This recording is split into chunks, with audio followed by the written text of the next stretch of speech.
The last talk of today is slightly different from the topics from the previous talks. I'm going to talk about something unrealizable in the classical world. The title is long, okay, and this is joint work with Hart and Mark. And the paper is in Eurocrypt and QIP, and you can check out also there are short talks online, and there's the paper is posted on ePrint and archive. So we know that with quantum information, we can do lots of different things. Some of this is classically realizable, but we might get it from weaker assumptions if you are allowed to send quantum information. And some of these are quantumly, are classically unrealizable. And all of these are very relevant to something called no cloning principle. So the no cloning principle says that you cannot make copies of arbitrary unknown quantum states. And as I mentioned, I will focus on quantum money, which is, I think, one of the central topics in the world of unclonable quantum cryptography. And this is put forward by Wisner as a pioneering idea in the 60s. So the problem of quantum money says that there is a bank, and it wants to issue a banknote as a quantum state, so that an honest user with a copy of this banknote, it can get verified by the bank. But if a malicious user tries to make 2 copies of this banknote so that they can both pass the verification, it cannot be able to do so. And today, the talk outline, I will basically focus on, so actually there are like 3 items here, but so firstly, I will talk about the motivation, a brief history, and I will talk about the 2 major results of our paper. They are sort of orthogonal, so because of this relation to minimizing assumptions, I will probably put more weight on the first part. And also due to restriction of the time, I can only focus on one of them, but I'm going to talk about the second part briefly in any ways. And okay, so why does quantum money matter? So as I mentioned, firstly, it's not realizable in the classical crypto world. Unlike some of these quantum primitives, they can be built in the classical world, but with stronger assumptions. But the classical information can always be copied, so this is simply impossible. And it's very relevant to other unclonable cryptography and also post-quantum proofs. For example, as I will mention, they are related to these collapsing notions, which people use to show post-quantum security. And they are also related to, they are building blocks and also related to something called copy protection, or as well as its weaker variants such as copy detection or secure software leasing. Actually, if you want to build those primitives in many of the settings, you have to have quantum money first, because they would imply something called public key quantum money, which I will talk about is the stronger side of a quantum money. And they can also be used as, for example, chainless blockchain. If we can build something, build one of those stronger notion of quantum money called quantum lightning, which I will go into. So that would help us build chainless blockchain. And okay, so quantum money, as I mentioned, there are like actually several variants, but I will mostly focus on the harder text, and here is the easier text. The easier text is that, okay, when I generate the quantum money, the bank, the vendor, takes in the security parameter and they samples some classical secret key and generate that quantum money according to this secret key.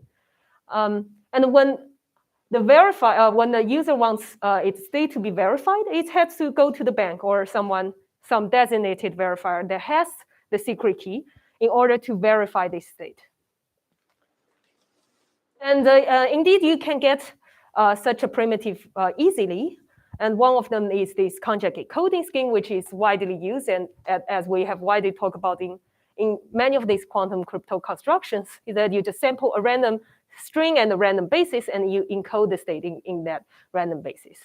And there is also, you can also get it from pseudo-random states. And in general, if you sample a classical random string and there is an efficient unitary procedure to turn it into some computationally unclonable state, then you can get private key quantum money. Just by having this key, you should be able to reverse the procedure and check whether it's the state you want. Okay, so there should be many constructions. But the thing is, private key quantum money is not satisfying. It's very limited. Imagine you hold a quantum state and you want to do a transaction. You have to go to the bank to verify each transaction. So what we want is the harder goal. That's public key quantum money. That is, when I generate the money state, I generate along with a public key. And what I want is that a malicious user, it shouldn't be able to generate two money states that get verified by, both of them get verified by the public key. And so everyone can access the public key, and including this malicious user. And this public key will contain some auxiliary information about the quantum state, of course, because you need that to verify the quantum state. So the thing is, okay, this problem definitely requires some sort of computational assumptions, because unbounded adversary should always be able to just enumerate through all states and using the public key to check whether it works. And there's even a stronger variant that's called quantum lightning. I think some of the animation comes in a bit disordered. So in a quantum money scheme, I generate a money state, and there is like a unique classical number. It's called sigma here, that specifies the uniqueness of this banknote. I give that to adversary, and the adversary would try to generate two money states with the same serial number. That counts as a successful attack. And in a quantum lightning scheme, it's a money scheme where even a malicious user is allowed to generate money state. But what it so it can generate but what it does, it's not able to do is that it cannot generate on its own two money states with the same serial number. So basically, there is some trusted authority that publishes a common reference string, and others would be able to generate banknotes from this common reference string. And you can consider probably in a decentralized model, there is some other protocol that sort of gives authentication to this banknote once generated to make it a valid banknote. But what it's not allowed to do is that it's not supposed to generate two money states that has the same serial number. And I would say a slightly inaccurate classical analog of these two notions is that in a quantum money scheme, it's like a second pre-image resistance. And I give you a specific money state with this unique serial number, and I ask you to find a second money state correspond to this serial number. And for the quantum lightning, I don't limit you to any specific serial number. You are just asked to find two states that collide. So it's like collision resistance. And that's why it's a stronger and harder goal. And now we can look at a history of struggles for public key quantum money. So there is some of those schemes which are already broken. Most of them are built from a little bit ad hoc and non-standard assumptions. And there's a few schemes with checks that are provably secure. And most of them are either oracles or the only one in the plain model uses assumption of post-quantum secure I/O. And there's some other works which are not yet broken, but we do not know much cryptanalysis on these constructions. And these highlighted ones, these ones highlighted in orange, they are quantum lightning candidates. So they are also either oracles or some assumptions that we do not know much cryptanalysis on. And today so firstly we would show that this recent work by Ka-Shing Lu and Shor, which try to build quantum money. More specifically, they try to build quantum lightning. on lattices actually does not work. And a broad class of schemes that can be extended from their construction cannot work either. And we show, and we in the second part of our work, we would go back to a previous paper by these people, Farhi, Gosset, Hasidim, Lutomersky, and Shor, where they build quantum money on knots. And we try to generalize and abstract their framework and show that, okay, there's under some assumptions, there's a framework of quantum money schemes that's actually quite different from most of the other existing schemes, and it might be promising for us to build quantum money and even quantum lightning from. And we would thank the authors for answering our questions through the process of writing the paper. Okay, so let's go into the first part. That is this attack on a specific type of lattice-based quantum money.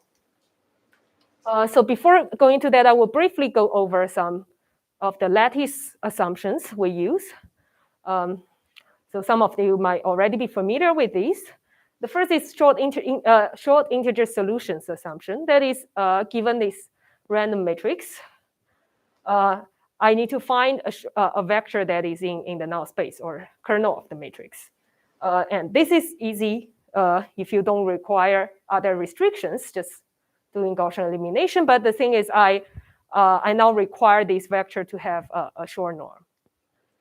And then there's this sort of a dual problem of these short integer solutions that is called learning with arrows, where I also give you this random matrix. I give you a system of linear equations. You are trying to find this solution. But the thing is, I also mask these linear equations with some small Gaussian arrows, and that makes the problem hard. And then there's the search version of this problem, just asking you to distinguish these Gaussian masked linear equations from random. And okay, so before going to the Cauchy-Shor scheme, I will just talk about an older scheme, which is in spirit what Cauchy-Shor does, but they did a variant of it, and I will explain this proposal and why it does not work. And this is proposed informally in Gendry's 2019 quantum lightning paper. So the idea is, okay, now it's a quantum lightning scheme, and I have some public parameters where everyone can use to generate quantum money states. And now I just sample a uniform random matrix, and that's my public parameter. And to prepare a money state, I prepare this Gaussian-weighted superposition over some short vectors. This can be done efficiently with a quantum analog of rejection sampling in the GPV sampling algorithm, if you are familiar with their lattice techniques. In any case, the first step is easy. And the second step is I just apply this matrix coherently to these vectors, and I measure the output register, which collapse the state to all short vectors that satisfy AY equals U for some random U I obtain from the measurement. And now this pre-image register becomes my money state, the quantum part of my money state, and this measurement outcome becomes my unique serial number. Okay, this is my money state, and this is easy, and this function, I will call it cis hash function. Some people call them I-tie hash function, and this is a very often seen hash function in the lattice literature. And why do we think this works? Let's now give some intuition on why Gendry believed and why Cauchy and Shor believe this work. Because there is some magic intuition behind this. Is that, okay, suppose I have some powerful verification that helps me verify this money state. I know that if I get an honest money state, I measure it, I would get a random vector that satisfy random vector y that satisfy AY equals U. And recall that the cis problem asked me to find some short vector in the kernel of A. So if I have two money states, I just measure them because they are these Gaussian-weighted superpositions, and I would, with overwhelming probability, I would just get different short vectors, and they would all map to the same U. So if I subtract them, this difference will give me a short vector that's in the kernel of A, and that helps me solve the seeds problem. So you can see that the argument there's like no direct comment about like no cloning, but this is the computational intuition on why this can't be cloned. But I will explain why this won't work. So the thing is, as I mentioned, I said, okay, let's ignore verification, and this intuition on the reduction does go through. But what about verification? So how do you exactly verify this money state is the Gaussian weighted superposition of short vectors in this coset? So if you just measure, you can apply A in the computational basis coherently and check whether it computes yield. You can do that, but that applies to a classical vector as well. So what I want to do is I want to take use of these quantum structures. Let me do a QFT to the state. And by the seminal work of Regev, we would magically get these LWE samples if we do a QFT from this Gaussian weighted superposition of short vectors. And okay, so since it has structures in both the computational and Hadamard basis, maybe I can take use of these structures and check whether it is the state I want. So if I can have some magic LWE distinguisher checking whether these are valid LWE samples, then I should be done. And I'm saying that if I can do this, I can project onto the state. However, this is simply not doable because distinguishing LWE samples from random is hard. And basically, in a previous work by Liu and Chandri, it says that, okay, we simply cannot tell whether this short vector state is measured or not, assuming for a super polynomial modulus under the assumptions of LWE. Some intuition is that basically if you trying to distinguishing this superposition of LW samples is the same as trying to distinguish an LW sample from a uniform random value. And there's a very easy proof if you just consider a Gaussian weighted state. But it's more complicated if it's some other random weighted state. Nevertheless, you can show that if you just choose a uniform random A to prepare this state for start, this property called collapsing always holds. So now the attack is very easy. So after receiving this state, the adversary simply makes a measurement in the computational basis and just makes 2 copies of it. And both of them should pass verification because unless the distinguisher can break LWE, shouldn't be able to tell this measurement outcome from a real money state. So the previous reduction does not go through because in the previous reduction, we were assuming that the adversary actually has to produce different vectors, but it doesn't have to. Okay, so the term by Cashin, Liu, and Shor is that as we said, there are some properties of the previous result. Is that A is uniform random, and also even though LWE is in many cases there is search to decision reduction, but there may be weird parameter regime where decisional is easy, so that makes it easy for the distinguisher to tell. But still finding a short vector is hard.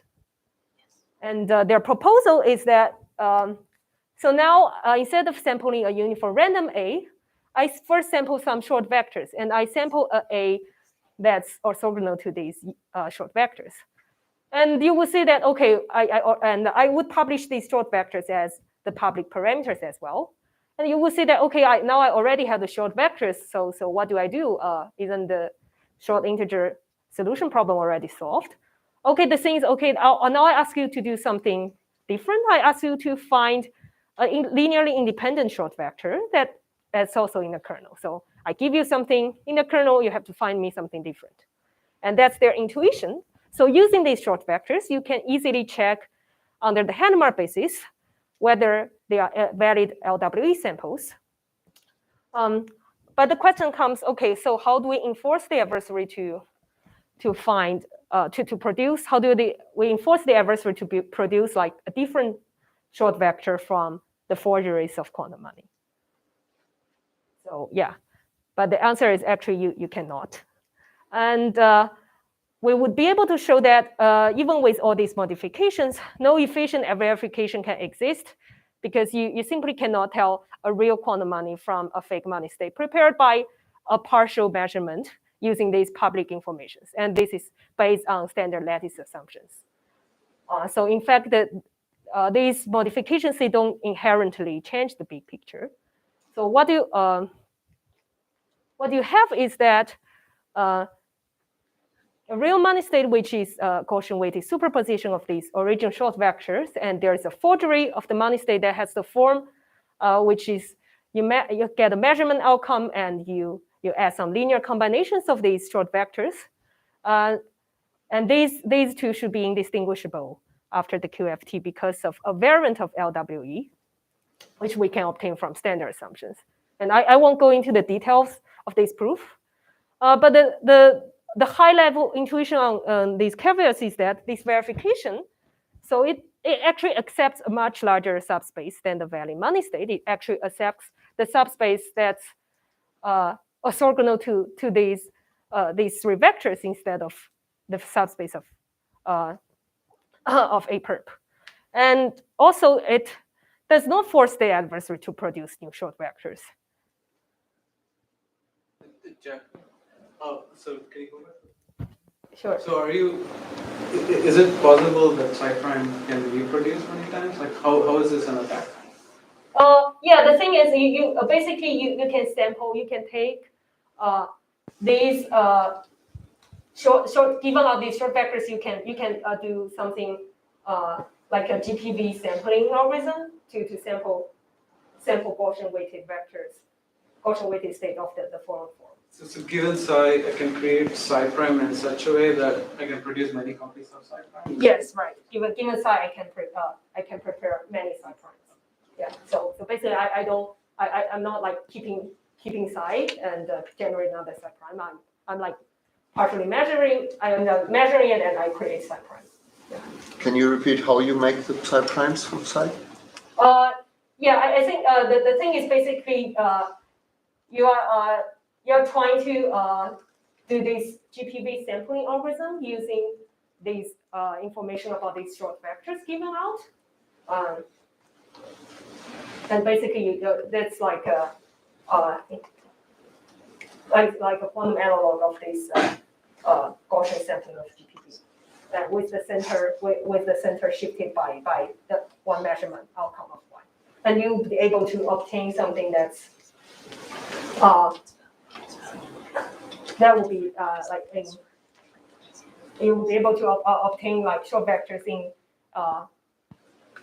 in the lattice that's specified by a subspace that's orthogonal to the subspace of spanned by S1, S2, S3.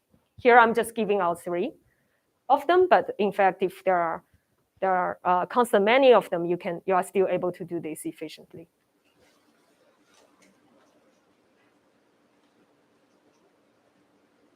So basically, yeah, you need to find given this information, you need to find like a short basis for this fake lattice, which is not the original lattice they want you to do, but you can find this fake lattice which will be able to pass the verification, because what they essentially verify is whether it's a short vector in the fake lattice, which is this larger space that's like orthogonal to these S1, S2, S3 instead of A.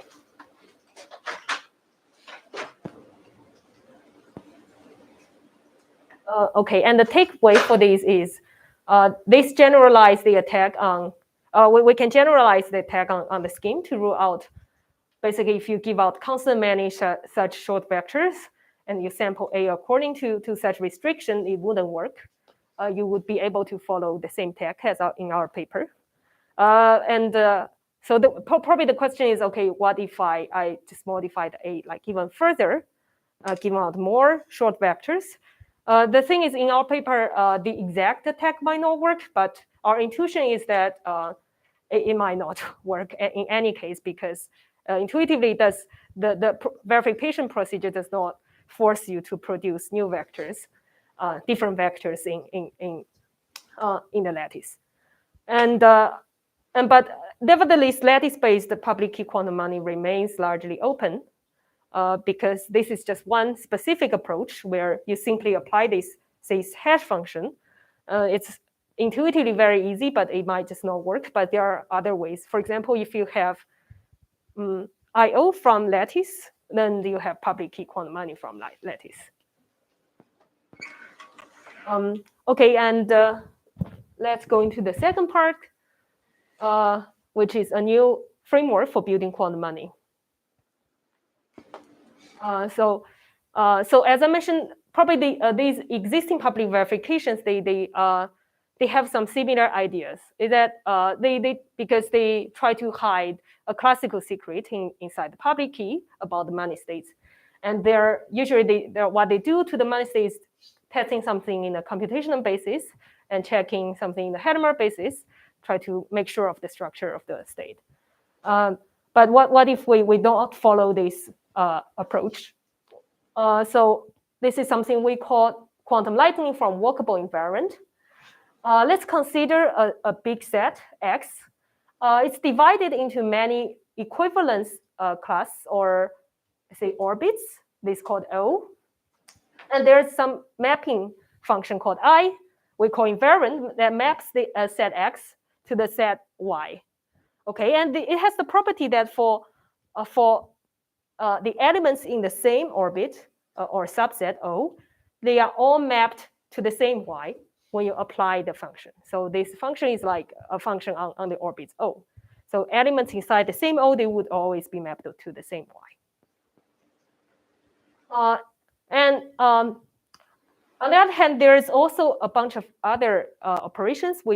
You can understand them as some sort of permutations that allows you to go from one element in a subset or in an orbit to another element in the same orbit. Okay, so these operations only allow you to go from elements inside the same orbit and not going to some other different subset. And now, how do we build our money scheme? Is that okay? Very similarly, we still start with a uniform superposition over all the elements inside the big set X. And then we apply the invariant function coherently into additional register and measure to get an outcome Y. And now I just use this quantum part, the pre-image part, as my quantum state, and the measurement outcome Y as my serial number.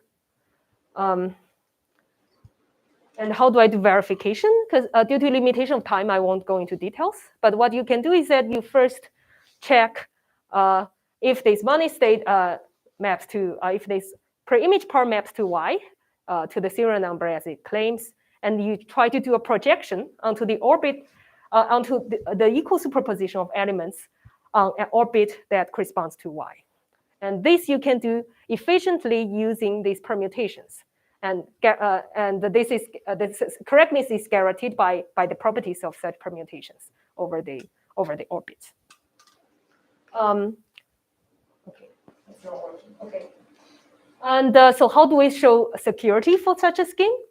I will also just go through them briefly. We need to, majorly we need two assumptions. The first is called pathfinding problem, is that given two random elements inside the set, and it's hard to find a sequence of operations that goes from one to the other. And so this is a very intuitive classical analog is discrete log. It's basically, I just give you group elements and you find me the exponents that go from one element to the other. This is for uniformly random x1, x2? Yes. Yeah. So if the adversary can choose that for himself, that might be easy for him because he might just figure out that sequence of operations on its own because he prepared those. So that your question directly corresponds to our second assumption, is that, okay, if I have some, this is what we call knowledge of path assumptions. If we have some unitary algorithm that is all unitary all the way until the last operation where it measures its output register, if it outputs two elements, then there is an efficient extractor that outputs a path in terms of, that can be efficiently expressed in terms of these permutations between these elements. And And that is that also has a classical analog, which is called knowledge of exponent. It says if a reversible algorithm outputs two group elements, it must know the exponent. And this assumption is a bit of a leap of faith, as you can probably see. So basically, I say if the adversary can output two elements on its own, then it must know the path between them. Okay, and I don't have time to go into the instantiations, but if you're interested, we can discuss offline. So basically, we can show that, as we said, this is a very general framework, and what are the orbits, what are the invariants, but we can do them with something concrete. And the first construction is from isogeny, and also as well as abstraction of isogeny called cryptography group actions. And the second is called is a non-standard type of functional encryption. We call re-randomizable functional encryption, which also has some other properties. And okay, here's some open problems. As I mentioned, for the lattice-based quantum money, so there may be weird parameter regimes where you can find weird A that CC is hard, but decisional LW is easy. That might allow you to do this exact CIS-based quantum money scheme. And also, of course, it's largely open what other things you can do from lattices. And for these invariant quantum money, there are also lots of things to do. So I think for our instantiations, there are still some gaps between the existing properties we have with these specific schemes to the properties we actually need for the invariant quantum money to work. And of course, we still have these strong knowledge assumptions. Maybe we can remove them and prove the security from some other point of view. Or you can probably just prove those assumptions to be true or false, even in oracle models. Yeah, I think that's basically everything.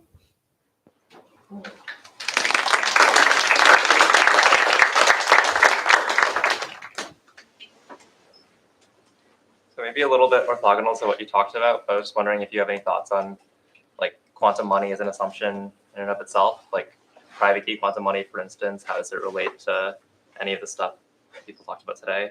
Yeah, I think. As far as I know, there's no implications in any directions or no separations in any directions. You mean like implications or separations to like classical primitives, like PKE or like quantum commitments, right? Like we don't know anything, right, about whether they imply quantum money or vice versa, or separate. Right. I do think there's some relation to one-way state generator. I think private key quantum money. Yeah. So for private replicable quantum money implied. Right, for a particular notion of it, right? But yeah, defined by JDLS. Yeah, like a very generic notion of like private key quantum money, where like you sample the secret key together with the state. Like even that we don't know like whether that relates to one-way state generators, I think. But the notion is related just like if you have a key and you can from the key just like construct the state, then it has that same like syntax of like classical string to quantum state. Right. And that has to be one way. But like I'm just wondering if you have any like quantum like private key quantum money or even like quantum lightning, like I don't see any of it's Right. I don't know. I haven't thought about that too much. It feels like syntactically they don't match, but there might be some relations. Maybe public replicable money implied private replicable. Publicly verifiable quantum money just implied private replicable. Yeah. But I think your question is like to other quantum primitives relation. right, but I guess it doesn't imply the version that is known to imply one-way state generators, right? Yeah. Like a generic quantum lightning. In general. In general, yeah. Right. Yeah, it has to follow like a specific format.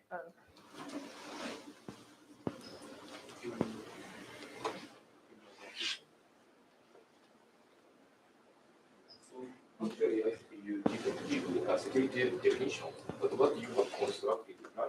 Or Oh, yeah. State should be honestly generated, or this is secure even. Oh, State is generated. right. The second construction it's for lightning. Okay. Right. Yes.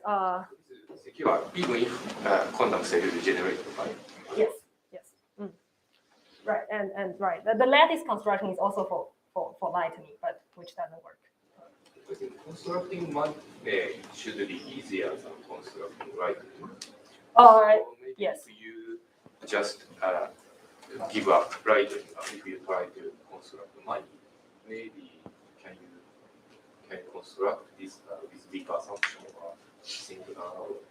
I mean, for the lattice, I mean, this doesn't work for Lightning. If you generate this state honestly, right. So you constructed quantum Lightning. Right. But if you want to construct quantum money, can you construct this in simpler way or with big assumption? I think likely, yes. But we presented this framework just because it can be a quantum money state. It can be a quantum money scheme. You can do this procedure from an honest party. But the thing that at least for our current proof, I don't think it's easier if it's money. So it's basically the same proof.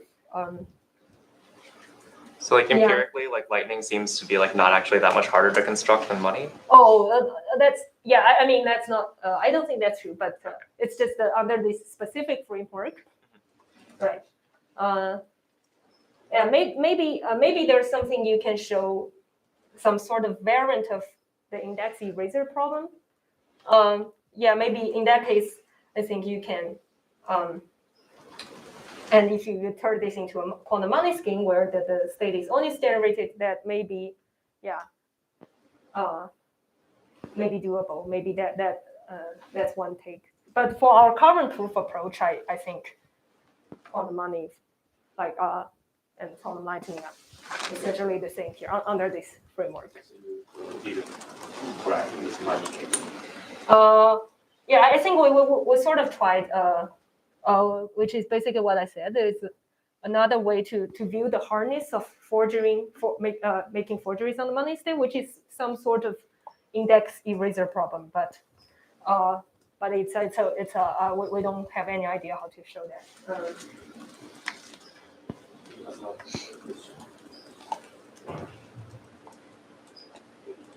It's